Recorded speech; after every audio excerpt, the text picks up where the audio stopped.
Hi friends, రీసెంట్గా మన finance minister ప్రవేశపెట్టినటువంటి బడ్జెట్ అందరి మనోభావాలను అంటే ఆస్పిరేషన్స్ను రిఫ్లెక్ట్ చేస్తుందా లేదా కొందరిని మాత్రమే సర్టన్ పీపుల్స్ ఆస్పిరేషన్ మాత్రమే రిఫ్లెక్ట్ చేస్తుందా అనే విషయాన్ని డిస్కస్ చేద్దాము.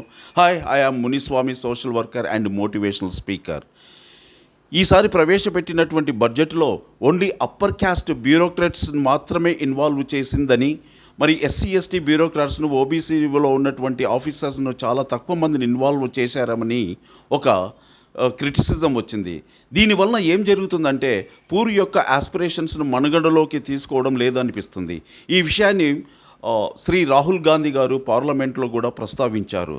స్వాతంత్రం వచ్చిన నాటి నుండి ఇప్పటి వరకు అనేక ఫేజెస్ ఆఫ్ డెవలప్మెంట్ అని వచ్చాయి. అంటే సోషల్ వెల్ఫేర్ అని, డెవలప్మెంట్ అని, ఎంపవర్మెంట్ అని. ప్రస్తుతం అయితే గుడ్ గవర్నమెంట్స్ పర్స్పెక్టివ్ నడుస్తుంది.